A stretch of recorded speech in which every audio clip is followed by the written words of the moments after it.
Bapa di surga,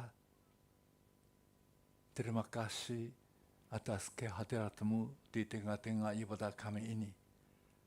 Maka kami boleh merasakan lebih dekat dengan kehadirat Tuhan. Dan boleh merasakan damai sejahtera, ketenangan jiwa, kesegaran roh, hanya oleh karena bersekutu dengan Tuhan, menyembah Engkau. Tuhan, saat ini kami boleh menyembah Engkau melalui firman Tuhan. Melengkapilah kami sebagai umat-Mu melalui firman-Mu. Karena Tuhan ingin mengajar kami, menegur kami, membentuk kami sebagai umat-Mu yang sejati melalui firman-Mu. Tolong hamba yang kecil dan terbatas ini boleh menyalurkan kebenaran firman Tuhan dan penyertaan Tuhan Yesus. Jauhkanlah segala gangguan. Karena di tengah-tengah ibadah kami ini ada Tuhan Yesus telah bangkit dan hidup melalui Roh Kudus dan di tengah-tengah jemaat-Mu. Terima kasih Tuhan memberkati seluruh ibadah G3 yang ada di Jepang ini. Dalam nama Tuhan Yesus kami berdoa. Amin. Sambil berdiri, kita baca bersama-sama teks khotbah pada hari ini terdapat dari kitab Injil Lukas pasal 17.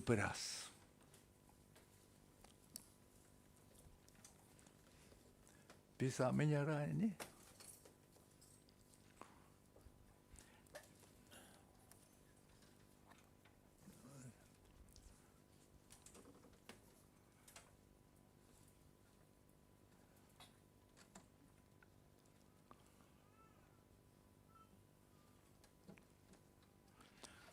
Baik, kita baca bersama-sama. Ayat ganjil dibacakan oleh kaum pria. Ayat genap akan dibacakan oleh kaum wanita. Lukas pasal 17, mulai dari ayat 1. Yesus berkata kepada murid-muridnya, tidak mungkin tidak ada yang pensatan. Tetapi celakalah orang yang mengadakannya. Lebih baik baginya jika sebuah batu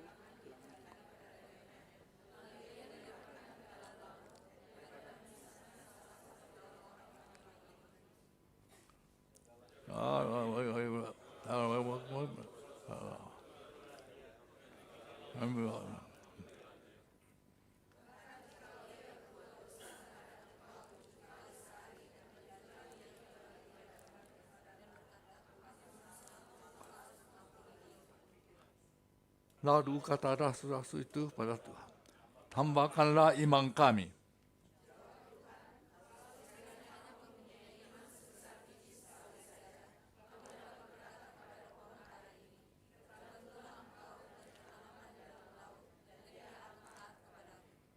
Siapa di antara kamu yang orang yang membakar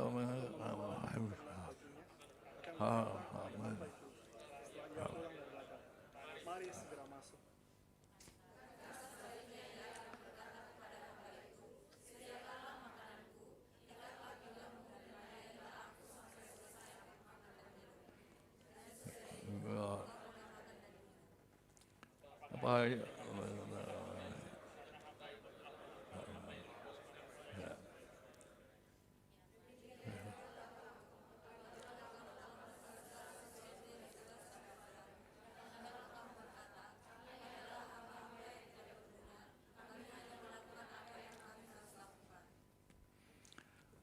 Silakan duduk kembali.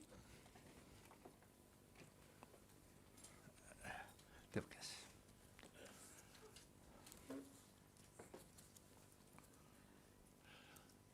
Selamat hari Minggu dan selamat berbakti dan makasih Tuhan Yesus. Sebelum masuk ke firman Tuhan, kami ingin mengucapkan banyak terima kasih kepada jemaat sekalian untuk mendoakan kami. Karena kami 2 bulan yang lalu mengalami kesakitan orang yang berumur Jadi 2 minggu harus istirahat, tapi melalui kelemahan boleh menyadari kelemahan diri sendiri, tapi kekuatan dan kuasa Tuhan. Dan sebelumnya kami sudah selesai pelayanan khusus membawa firman dari tema tahunan 2025 untuk seluruh G3, baik ke 8 jemaat seluruh di Jepang dan pos-pos PI. Baru selesai di Okayama, setelah itu jatuh sakit. Tuhan kasih istirahat mungkin.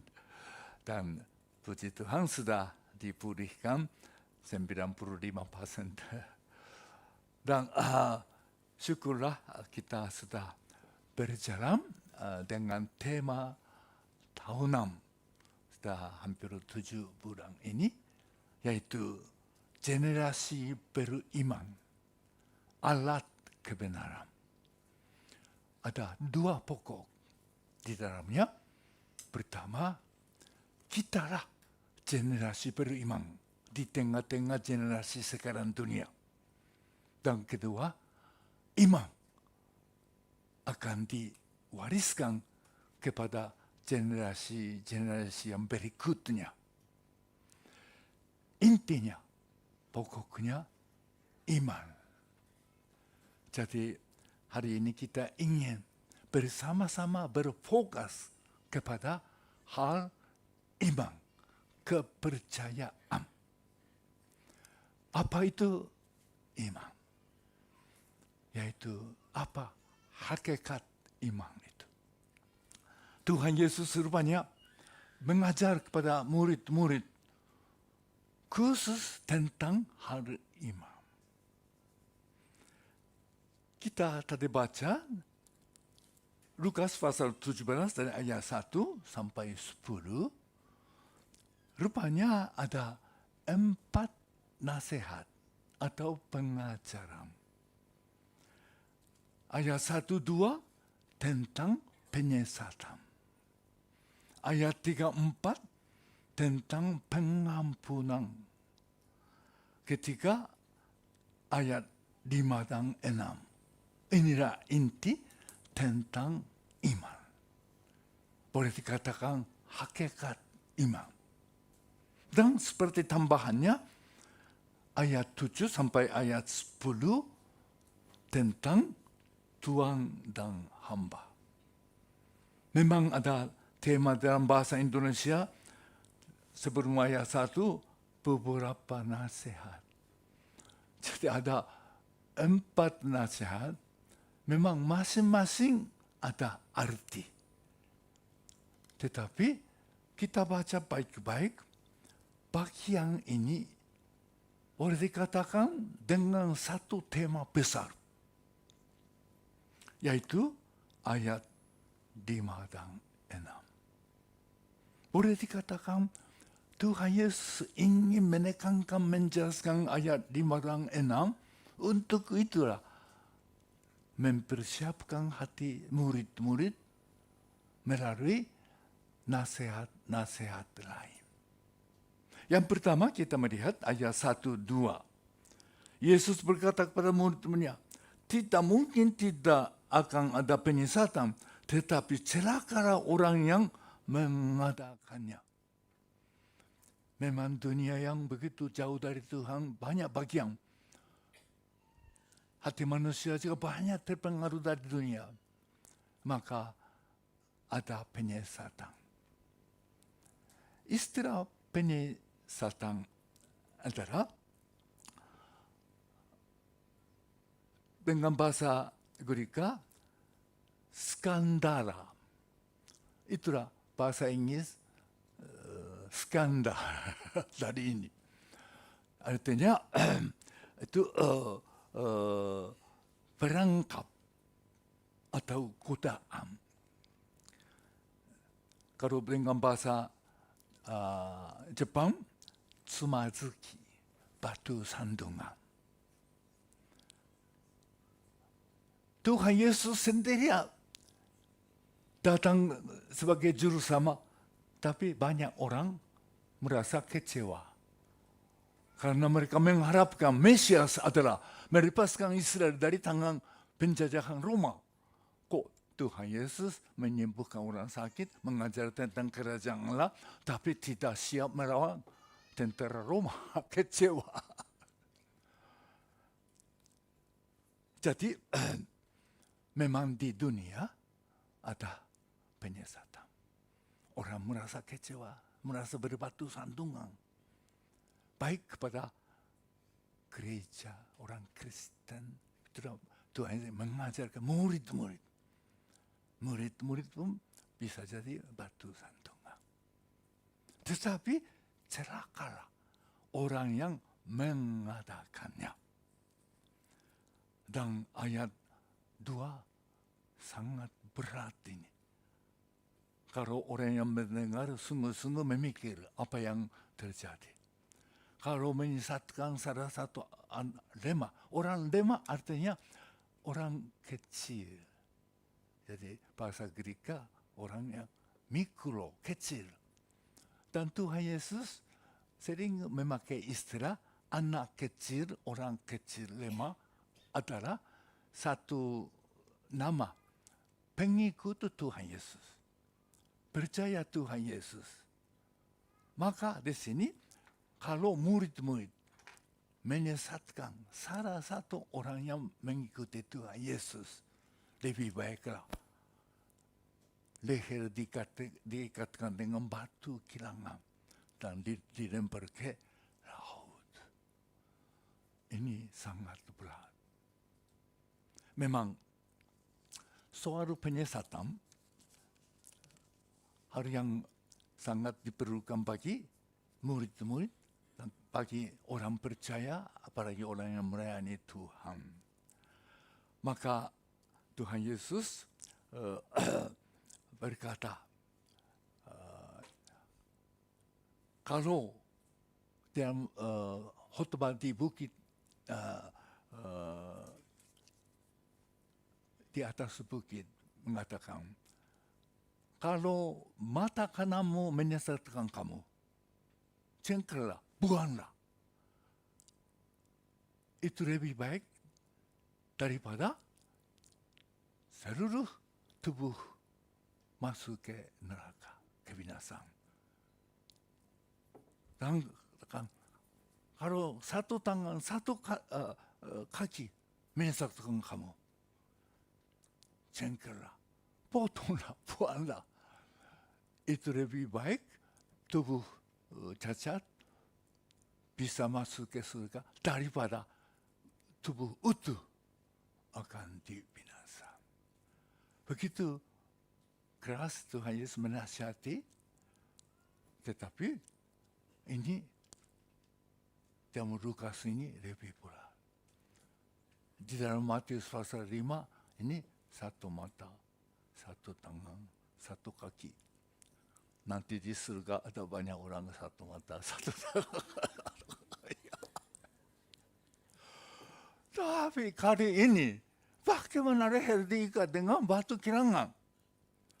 Dilempar ke laut. Dalam bahasa Indonesia, diseramukan, ditenggelamkan. Tidak ada ampun. Tidak ada ampun.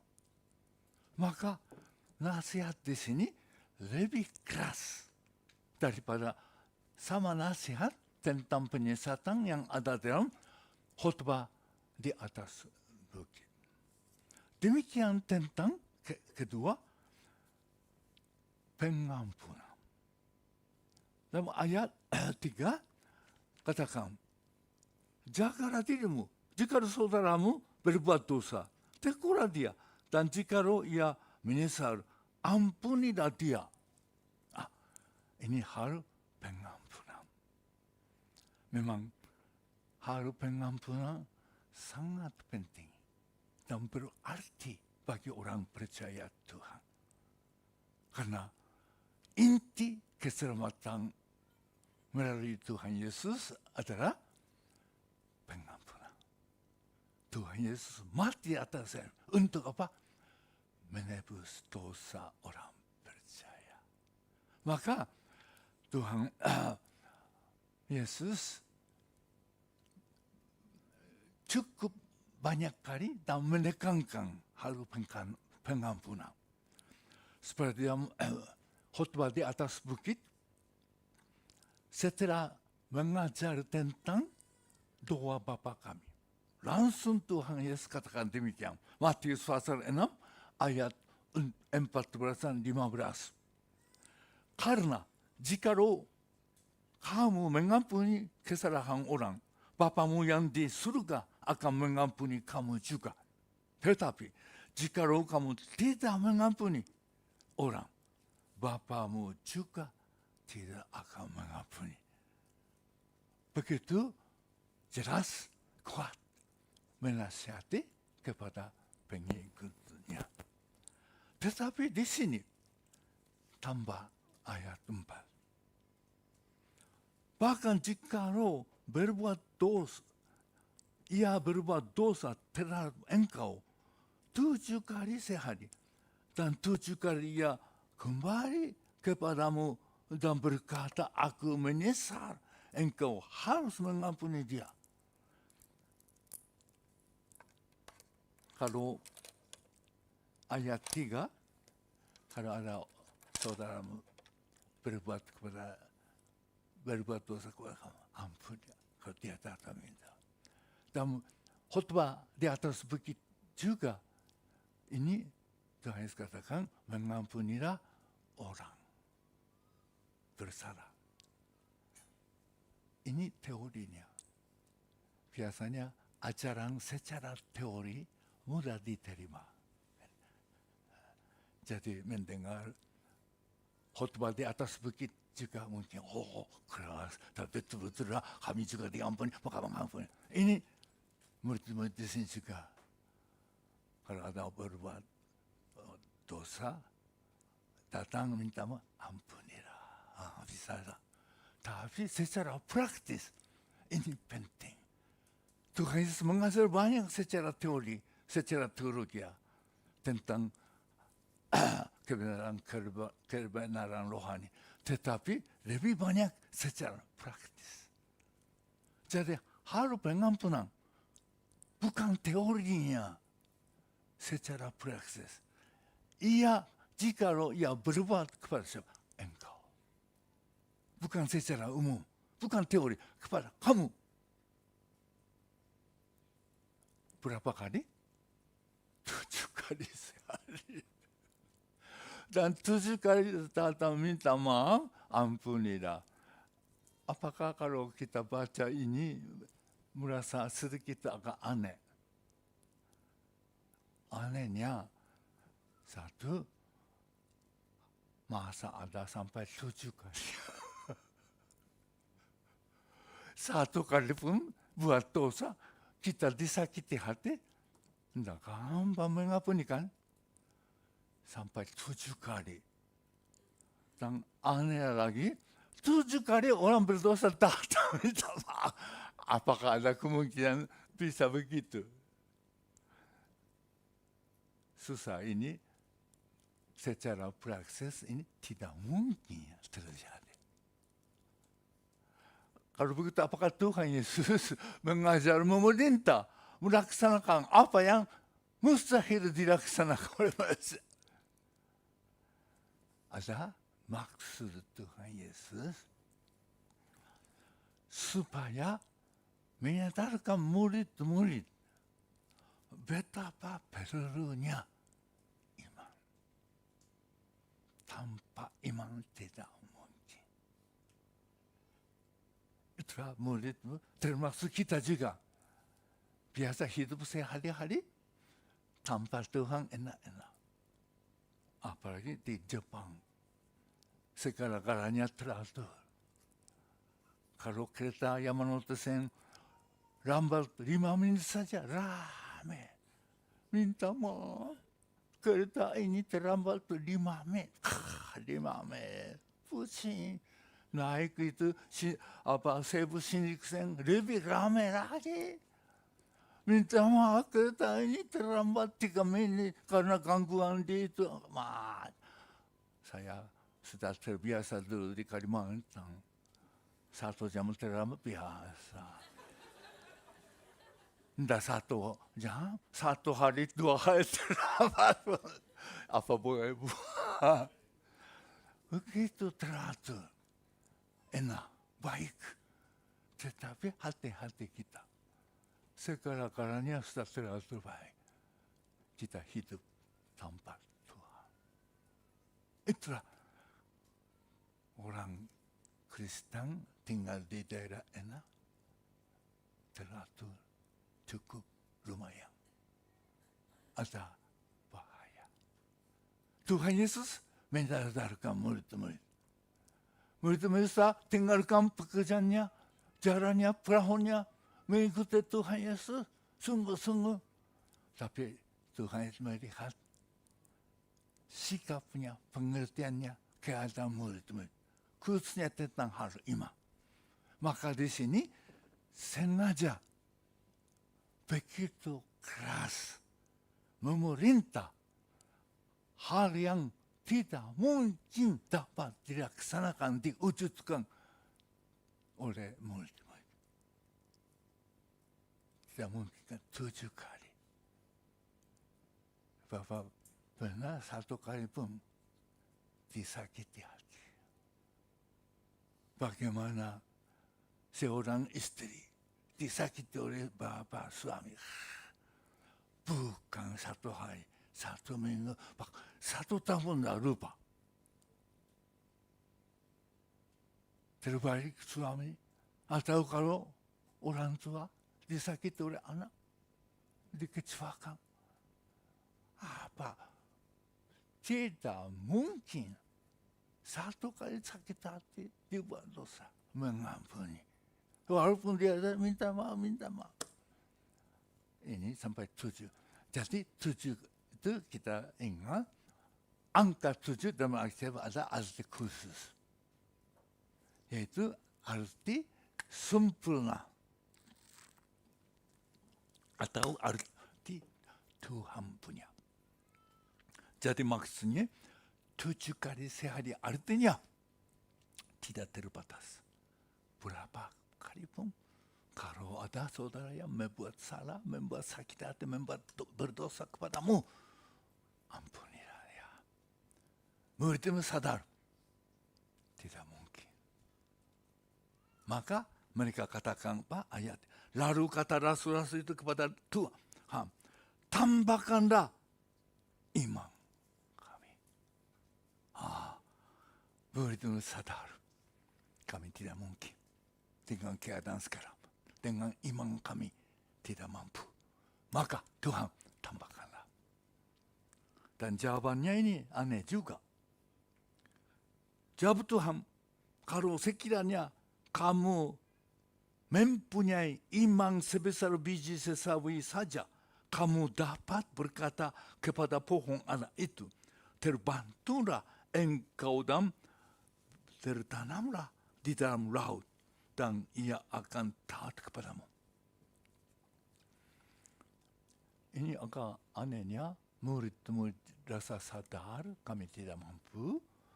Jadi dengan rendah hati, katakan kepada Tuhan Yesus, tambahkanlah. Jawabannya ini agak aneh ya. Kalau biasanya diminta tambah, jawabannya oke. Atau tidak. Atau kalau kamu begini buat, boleh tambah. Tapi jawaban Tuhan Yesus ini agak aneh ya. Sepertinya tidak ketemu. Murid-murid, tambahlah.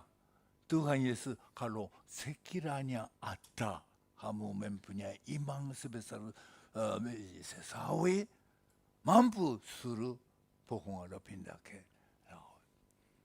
Artinya apa ya? biji sesawi adalah suka disebut biji terkecil di dunia. Kalau kita ke Israel, ada souvenir, oleh-oleh yang terkecil tapi termurah, tapi ada arti. ada kartu. Ini kertas putih.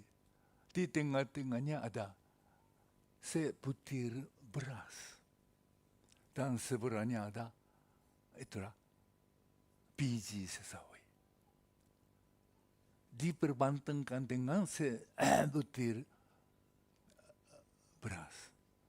Kalau kita lihat dengan memperbandingkan dengan biji sesawi, itu berasnya besar. Wah, berasnya raksasa. Karena apa?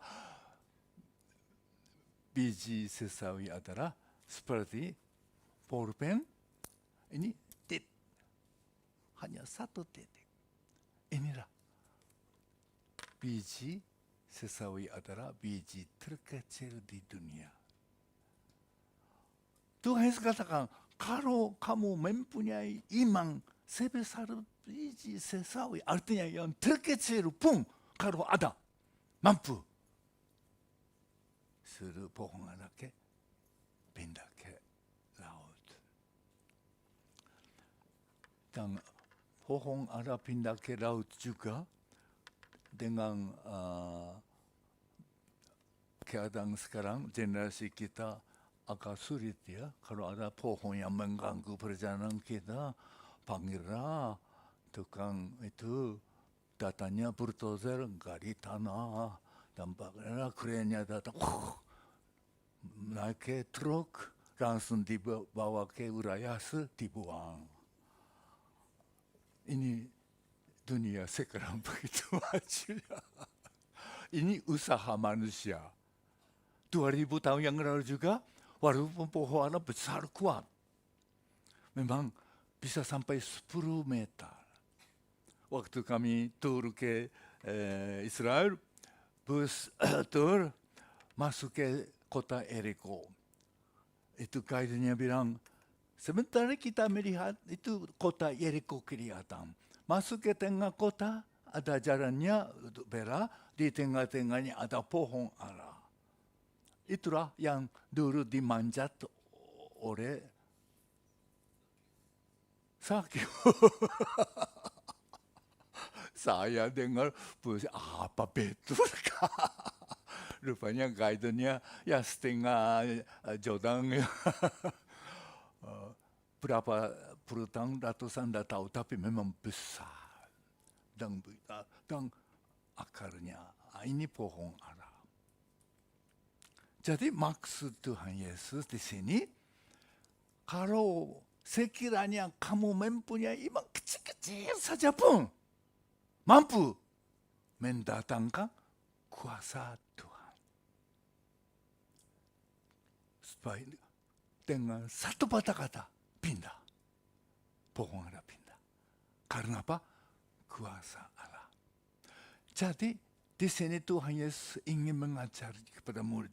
Hal iman adalah bukan makin kuat secara kuantitas. Bukan. Murid mendengar 7 kali, wah tidak bisa. Mungkin saya 1 kali bisa, 2 kali mungkin, 3 kali, ya setengah mati. Tapi 7 kali tidak. Maka mereka minta tambah. Hal iman adalah bukan bertambah-tambah kuat. Hal iman hakikatnya, apakah ada iman atau tidak. Kalau ada, begitu kecil pun melalui iman kuasa Allah turun. Inilah inti pengajaran Tuhan Yesus di sini. Supaya murid-murid tahu. Hal iman betul melalui imanlah Tuhan bekerja.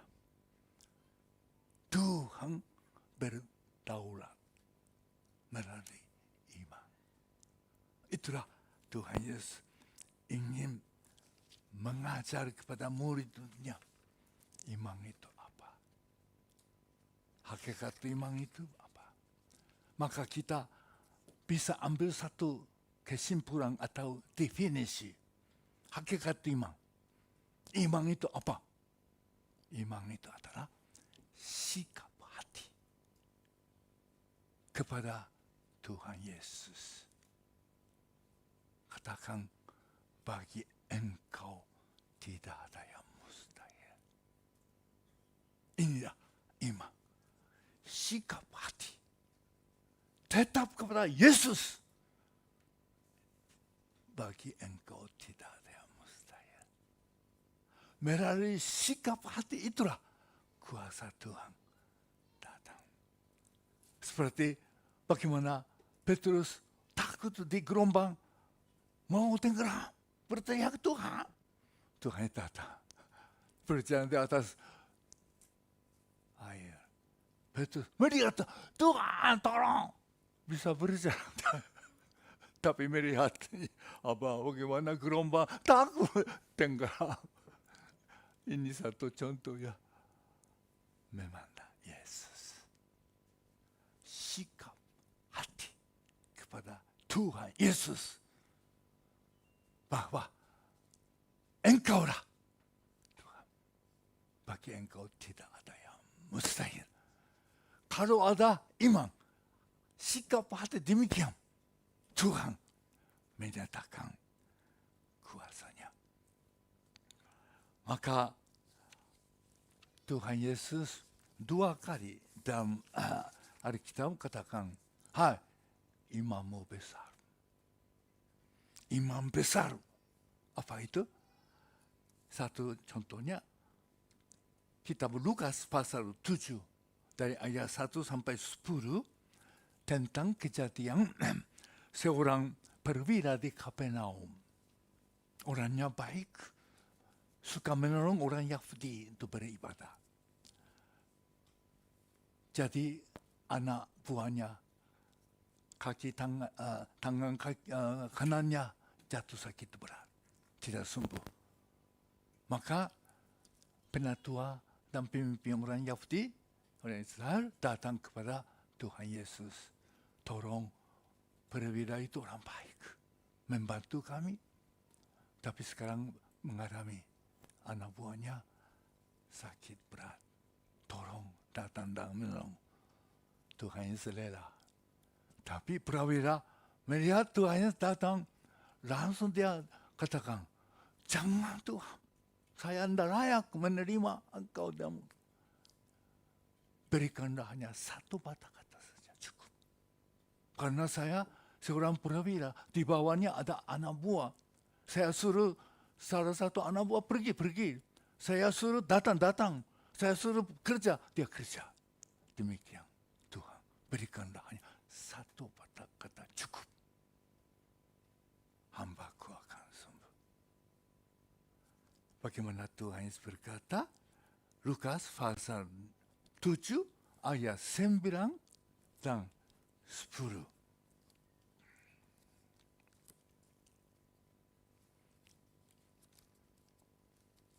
Lukas pasal 7 ayat hanya 7 sampai 9 saja kita baca bersama. Sebab itu aku juga anggap dirinya tidak untuk datang kepadamu. Tetapi kata maka dia akan sembuh. Sebab aku sendiri seorang dan di bawahnya apa ada pun dia. Jika ada kepada orang, ya pergi maka ia pergi. Dan kepada seorang lagi datang maka dia datang. Ataupun kepada hamba ini maka dia kerja. Ayat 9. Tetapi maka harus dia dan kalau banyak ia berkata, iman sebesar ini tidak aku minta. Tuhan Yesus katakan, iman sebesar ini tidak pernah aku jumpai dari orang Yahudi pula. Ini orang Romawi, orang kafir pun. Itulah Tuhan Yesus katakan iman besar. Apa itu iman besar? Berbeda. Sikap hati. Tidak usah datang repot. Berikanlah hanya satu patah kata. Hambaku sembuh. Itu terjadi. Itulah contohnya iman besar, iman hidup, iman sejati adalah sikap kepada Tuhan Yesus. kuasa Tuhan dinyatakan. Satu contoh lagi, Tuhan Yesus katakan, hai ibumu imam besar. Matius pasal 15 dari ayat 21-28. Bapak suka kejadian ini ya. Tuhan Yesus merasa kecewa di daerah sendiri, di daerah Galilea. Banyak orang tidak percaya. Orang Farisi akhir Taurat itu mau kejar-kejar untuk menjatuhkan. Tapi Tuhan Yesus kayak terus ke barat sampai Turo di tepi Laut Tengah. Di atas Sidon. Ini daerah Kanaan. Daerah orang kafir. Disitulah ada seorang ibu Kanaan datang. Dengan anak kerasukan setan berat. Bintara, doa. Anak tahu. Oh, orang Kanaan tapi dia panggil Yesus anak Daud. Artinya anak Daud adalah nama Mesias. Dia panggil Tuhan Yesus. Anak Daud, Mesias. Tolonglah anak saya. Tapi herannya Tuhan Yesus menolak 3 kali. Kita baca baik-baik. Pertama, Tuhan dengar itu melihat, tidak jawab. Tidak jawab. Ini sangat kasar ya. Bagaimana seorang jemaat datang, pendeta Atsumi ada sesuatu permintaan, tidak jawab. Sombong. Ini pendeta sudah sombong. Tuhan Yesus tidak jawab. Padahal ibu minta. Murid yang biasanya kurang beras kasihan pun melihatnya kasihan dan rame-rame dia minta-minta. Tolong pulangkan dia. Tuhan Yesus katakan, aku datang untuk Israel. Tidak baik roti yang disediakan bagi anak-anak dikasih ke anjing. Jadi di sini 2 kali tolak. Satu apa? Membedakan suku. Aku datang ke Israel. Ini orang Kanaan. Kok membedakan? Dengan pandangan kita, oh Tuhan Yesus datang ke dunia untuk juru selamat sedunia lah. Kok seolah-olah membedakan suku? Karena apa? Karena itulah Tuhan ingin menguji iman ibu ini. Karena baru saja ditolak di daerah Galilea dari umatnya. Tetapi di Kanaan, di Tirus, ada orang, ibu orang kafir. Tapi begitu serius minta. Tuhan Yesus mau uji dia. Sepertinya membedakan suku. Dan menghina. Kenapa? Roti yang disediakan anak-anak dilempar ke anjing. Anak itu apa? Israel. Anda anjing. Jadi bagaimana Bapak kalau disebut anjingnya? Wah, sudah. Tidak usah lah. Mintalah Kiko. Ditolak karena suku. Dihina. Disebut anjing. Tuhan menguji iman ibu ini. Iman ini, ibu ini katakan apa? Hanya kita baca ayat 27 saja. Matius pasal 15 ayat 27 dan 28 saja kita baca bersama-sama. Bisa tunjuk? Bisa ya? Kita baca Matius 15 ayat 27. Kata perempuan, benar Tuhan, namun anjing pun akan maka Yesus menjawab, berkata, hai ibu besar imanmu, maka ibadah yang itu aja. Luar biasa ibu ini jawab, katakan, benar Tuhan. Saya baca bagian ini selalu merasa dia ajar ditegur ya. Bagaimana sakit hati karena masalah suku, dihina, betapa berat sakitnya. Tapi ibu ini masih benar. Disebut Anda anjing, benar. Kita sedikit pun kalau sudah kena, tidak mau berteman lagi. Sedikit salah dengar pun saya tidak mau lagi. Nama orang Kristen, tapi suka sakit hati ya. Suka sakit hati. Saya tidak mau. Itulah ibu. Maka Tuhan Yesus heran. Tuhan Yesus heran dengan perwira, beriman. Tuhan Yesus merasa heran ibu ini. Karena apa? Sikap hati kepada Tuhan Yesus. Tidak mau. Hanya Engkau sajalah Tuhan. Sikap hati ibu Kanaan ini. Tuhan Yesus melihat. Tergerak hati. Karena benar. Aku anjing. Tetapi anjing pun ada hak makan roti, lemak-lemak jatuh dari meja Tuhan. Betul juga ya? Betul juga. Tuhan Yesus kalah. Bukan kalah. Angkat tangan. Luar biasa ini. Imam besar. Langsung anaknya disembuhkan. Bapak saudara sekalian. Inilah hakikat iman yang Tuhan Yesus mengajar murid-muridnya. Kita ada kecewa. Sudah lama berdoa, belum dijawab. Mengapa keadaan saya begini-begini? Sudah sampai bersungguh, tapi rasanya kurang percaya kepada Tuhan Yesus. Itulah Tuhan Yesus ingin menegur, membentuk iman murid-murid. Itulah sikap kepada Tuhan Yesus.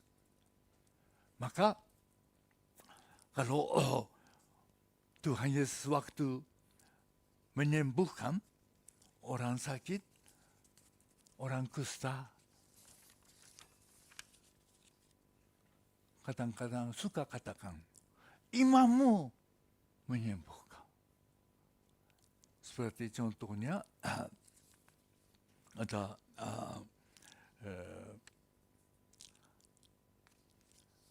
seorang ibu mengalami penyakitan pendarahan selama 12 tahun. Di tengah-tengah keramaian mendekati itu, kalau saya memegang ujung bajunya saja, aku sembuh. Datang, memegang, sembuh. Waktu itu Tuhan Yesus sengaja dari tenaga keluar. Siapa? Panggil. Siapa? Ibu ini. Dan Tuhan Yesus berkata, teguhkanlah hatimu, hai anakku. Imanmu telah menyelamatkan. Tuhan Yesus melihat sikapnya. Dia kata, asal-ukur jamah saja jubahnya, aku sembuh. Sikap ibu inilah Tuhan Yesus sedang menghargai. Maka katakan, imammu telah menyelamatkan.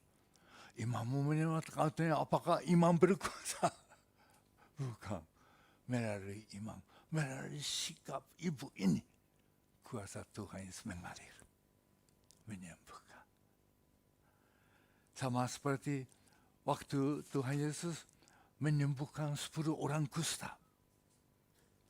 9 datang, tapi 1 orang datang.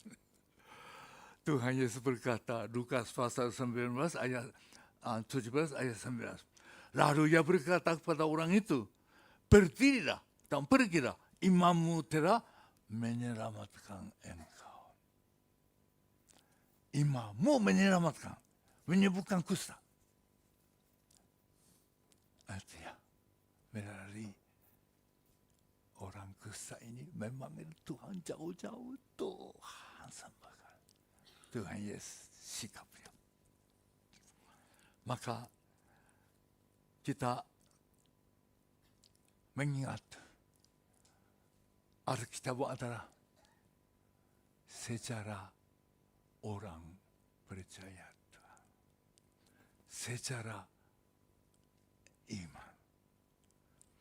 Saya cari istilah iman dalam concordance bahasa Greek yang begitu tebal, capek cari, tapi saya hitung berapa kali ada istilah iman. Pistis ada sampai 240 kali muncul. Kalau kata kerja pisteo itu ada kira-kira 230. Jumlahnya 470 lebih.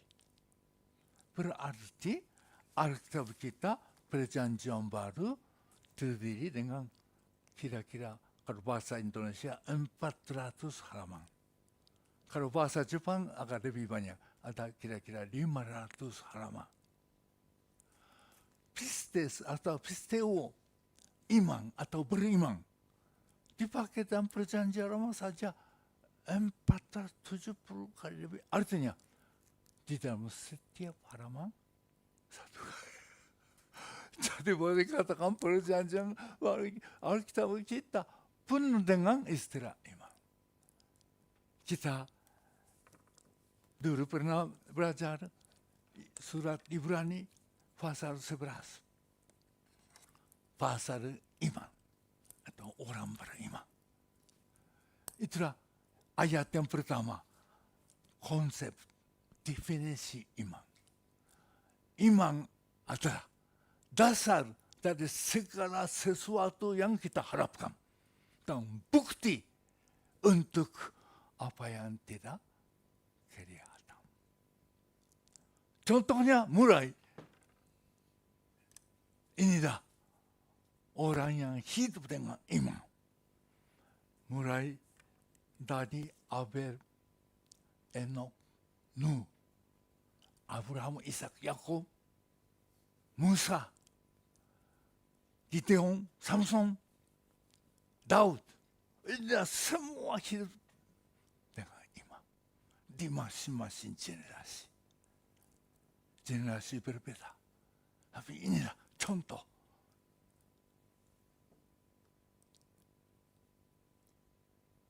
Kita sekarang hidup di generasi sekarang.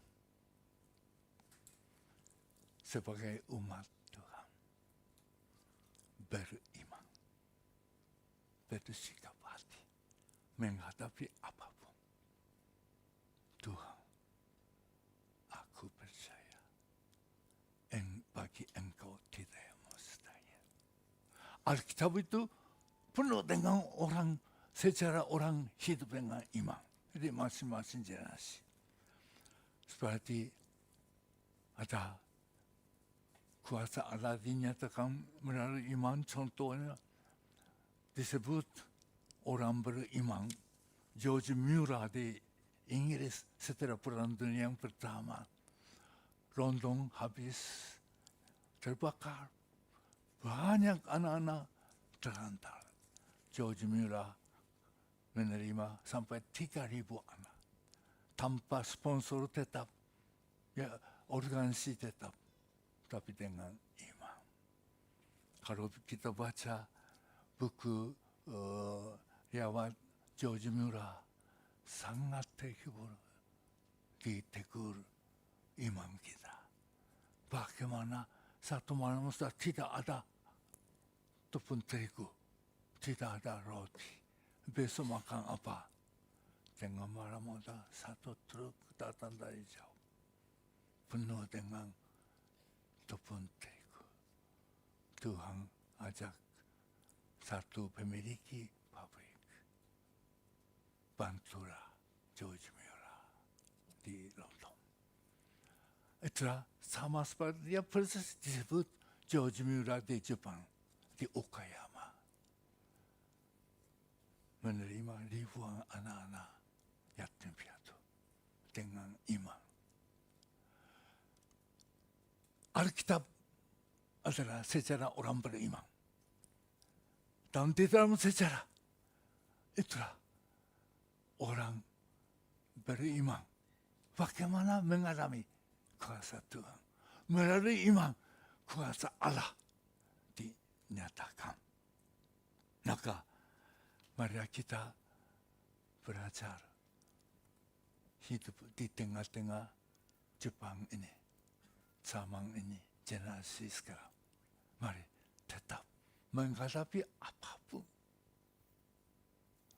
sungguh-sungguh beriman. Tuhan menyatakan kuasanya. Baik hal kecil, hal besar, walaupun belum kelihatan apa akan terjadi, kita harapkan sesuatu tidak, tapi itulah jaminan. Iman itu jaminan, bukti. Maka mari kita mengingat bagi umat Tuhan ada tantangan, kesulitan, ada penyakit. Ini sebenarnya dari satu segi lain, satu kesempatan. Seperti Tuhan Yesus menguji iman ibu Kanaan. Tuhan Yesus melihat kita. Bagaimana kita hidup dengan iman. Bagaimana Tuhan Yesus berkuasa, nyatakan kuasa. Itulah sejarah kehidupan kita. Orang beriman tercantum Alkitab di dalam sejarah. Di dalam sejarah kita. Sekarang perbuatan Tuhan melalui iman kita tercatat. Mari kita berdoa. Bapa di surga, terima kasih tahun ini kami boleh berjalan seluruh ketika se-Jepang dengan tema kami sebagai generasi beriman. Walaupun dunia kacau balau, penilaian, penghargaan, macam-macam berbeda di Bangkok. Selalu berpusat diri sendiri. Tetapi Tuhan, terima kasih kami boleh tetap hidup sebagai generasi beriman. Dan melalui itulah anak-anak kita, cucu kita, melihat kita, dan mereka mewarisinya Tuhan. Maka Tuhan acara kami seperti Tuhan Yesus mengajar murid-muridnya. Kadang-kadang Tuhan kami akui merasa tidak sampai kecewa, tapi tidak puas dengan Tuhan. Tidak puas dengan keadaan diri sendiri. Akhirnya kurang beriman kepada Tuhan Yesus. Tuhan, kiranya Roh Kudus menyaksikan Yesus memimpin kita ke dalam kebenaran firman Tuhan, supaya hidup beriman kepada Tuhan Yesus. Tuhan Yesus, aku percaya bagi engkau tidak ada yang mustahil. Terpujilah nama Tuhan Yesus. Dalam nama Tuhan Yesus kami berdoa.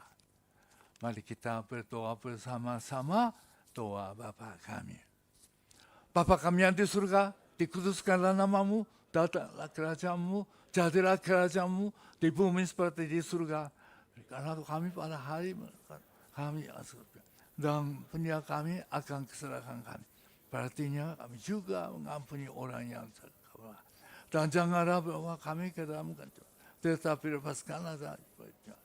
Karena engkau yang mempunyai kerajaan dan kuasa dan kemuliaan sampai selama-lamanya. Amin.